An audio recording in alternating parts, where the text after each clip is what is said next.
So I've got with me today Bob Gibson, Managing Director of Building and Structural Consultants. Bob's an independent subsidence consultant, a structural engineer and building surveyor with 4 decades of experience in the subsidence sector, serving the general public on subsidence issues. Bob, what's your experience in the sector and what do you offer homeowners?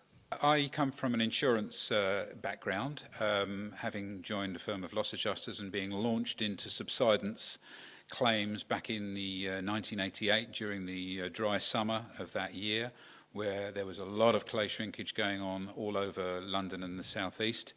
The guy who did all the subsidence work in that particular office needed some help, and I was an extra pair of hands. I put my hand up and said, yep, I'll help. So he took me under his wing and trained me in subsidence. As a young building surveyor in loss adjusting at the time, I took to it very readily, and soon had my own portfolio. And after several years of that, I left loss adjusting and trained as a structural engineer to degree level as well. In 2002, I started my own practice, building and structural consultant, specialising in subsidence work, but also doing a little bit of other general structural engineering work as well, calculations and a bit of party wall work as well. But subsidence was always the main thrust of what we did. With my experience in insurance and subsidence, we can offer homeowners reports on cracks for presentation to their insurers or for their own benefit. We also offer site investigations and monitoring and help with recoveries from third parties in appropriate cases. I also, a year or so ago, started a Facebook group called UK Subsidence, Clay Shrinkage and Trees, where I and a number of other group experts offer free advice to consumers who've got questions. Lots of people post on that, and very happy to get a bit of free advice and share stories and hear other people's woes. So typically, what sort of clients do you have approaching you for help? There are lots of homeowners who really don't know where to look when it comes to cracks in their properties, and they're very worried about going to their insurers for fear of the horror stories they've heard and read online about cover being withdrawn, premiums being jacked up. So they look to find somebody independent to give them a bit of advice, because it might not be subsidence, it might be something totally separate.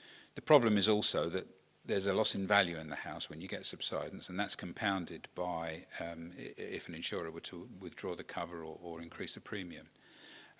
So they have difficulty selling the property in those circumstances, and it can be a real nightmare for them. Sadly, there are many insurers who have acted in that way, and it's against ABI guidelines. The Financial Ombudsman has stepped in on several occasions and sort of, put matters right and told an insurer that, well, you need to reintroduce that cover because what you've done is against the guidelines there.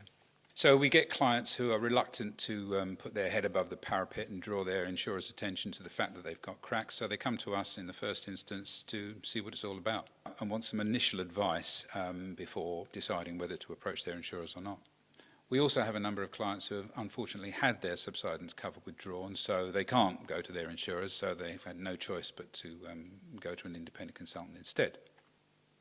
We have other clients who don't have subsidence now, but their property might have a history of subsidence, and they're having difficulty getting insurance for that reason, or difficulty renewing. There are some insurers who, for example, won't offer cover to a property that's had subsidence in the last 5 or 10 years. So they want a report confirming that the subsidence is well in the past and there's no history of any further movement, gives it a continuing clean bill of health so that they can get that insurance. We also get some customers who don't have subsidence at all, never had it, and want to keep it that way. So they want some advice on how they should control the vegetation around their property or do a risk assessment on it, whether the vegetation poses a risk or not. It might not do, it might do. We can help them out on that. We have some customers who have had a request to remove their tree by a neighbour who might have subsidence, and they're wondering, do we really need to remove the tree? Or we have others who have trees that they're worried might cause subsidence to their neighbours, and they think, again, do we need to do something about this tree to stop it happening? Again, we can give a risk assessment there and help them decide what action they need to take, if anything. And we have clients who are buying properties who've got undiagnosed cracks in them, and they want to know whether they're subsidence or not. Okay, so why are people so worried about subsidence? Surely it's mostly just a few cracks and things, isn't it? Most properties have a few cracks here and there, don't they? Yeah, it's rarely structurally dangerous or threatening, but it does have a huge impact on insurability, mortgageability, and saleability, and hence on property value. No insurer will offer new subsidence cover on a property with ongoing subsidence. Some won't even offer any cover at all on such a property. So it's only saleable to a cash buyer who's going to expect a huge discount. If there is subsidence cover already on the property, then under ABI guidelines, the insurer should offer that cover to an incoming purchaser, which would help with the sale. But this is becoming increasingly difficult now as insurers and lenders are becoming more and more wary of subsidence and looking for reasons to discontinue the risk where it's a high-risk area. Several insurers will only offer cover in cases where the property has been proven stable for a long period, like 5 or 10 years. Sadly, it's not uncommon to find that some insurers go ahead with repairs prematurely without first making sure that the property is stable and the threat of what's causing the subsidence has been removed, mitigated, as they say. And then some come off risk at the next renewal, leaving the homeowner uninsured for subsidence with a risk of it recurring. Potential new insurers are aware of this, so this is why they want to make sure the property has stood the test of time before they take it on as a risk. But hey, I can understand why people worry about that sort of thing. It's very natural. It can be very stressful for people having to put life plans on hold, potentially for a number of years whilst the thing's sorted out.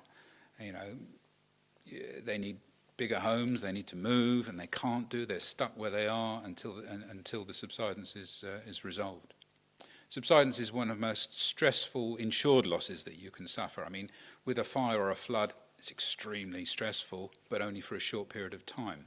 It's over quickly, and then you can get on with the process of reinstatement. With subsidence, it's potentially hanging on for years, not knowing what's going to happen or when it's going to happen, and that can be very stress-inducing. But if they have subsidence, are they not reassured that the insurer will quickly sort it out for them? After all, isn't that what you pay the premium for? Well, yeah, that's how it should work in theory, but in practical terms, it doesn't always work out that smoothly. Climate change is resulting in huge increase in subsidence, and we get these big dry summers, which causes what's known in the industry as a surge of subsidence claims, where all the insurance companies and loss adjusters get really busy. They get overloaded, and everything takes much longer than it should do, leaving customers not knowing what's going to happen or when it's going to happen.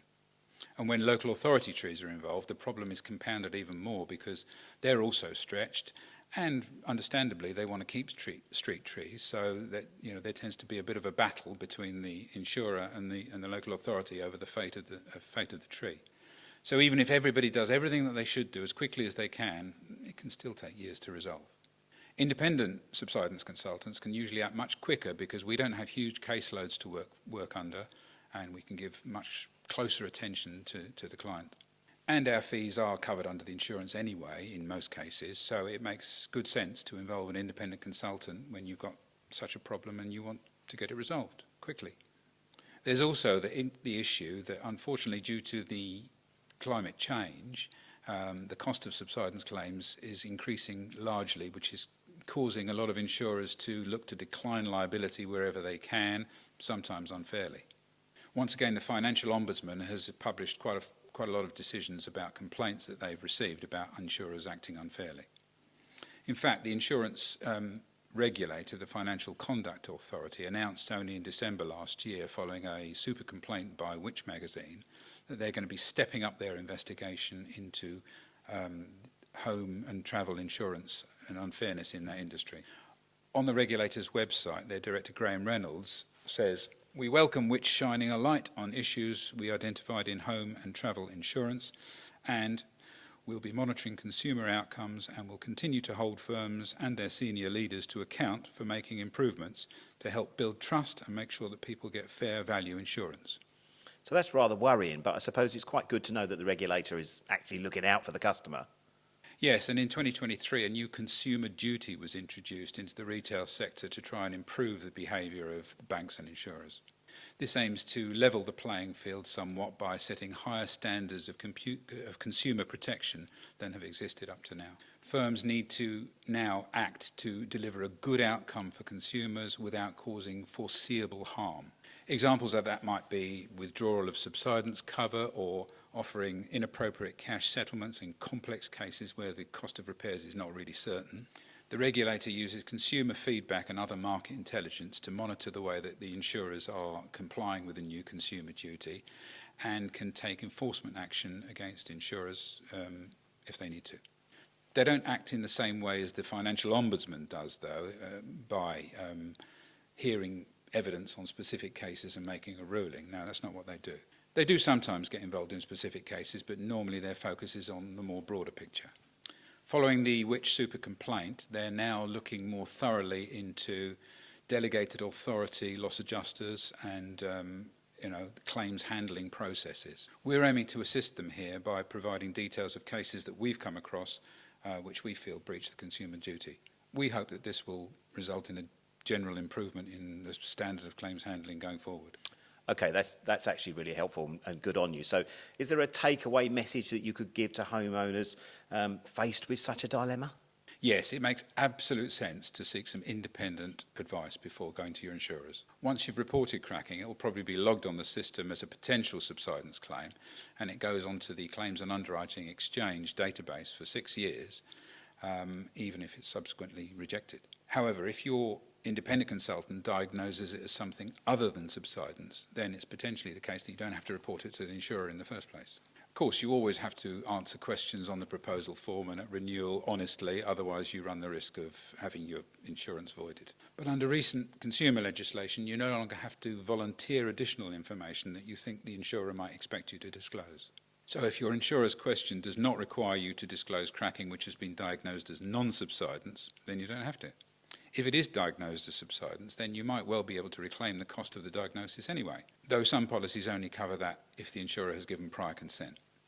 So if you're uncomfortable seeking the assistance of your insurer, or unable to, perhaps if you're not insured for it, or just if you see the sense in going to an independent consultant first, then there are a few around, such as building and structural consultants, who will help you.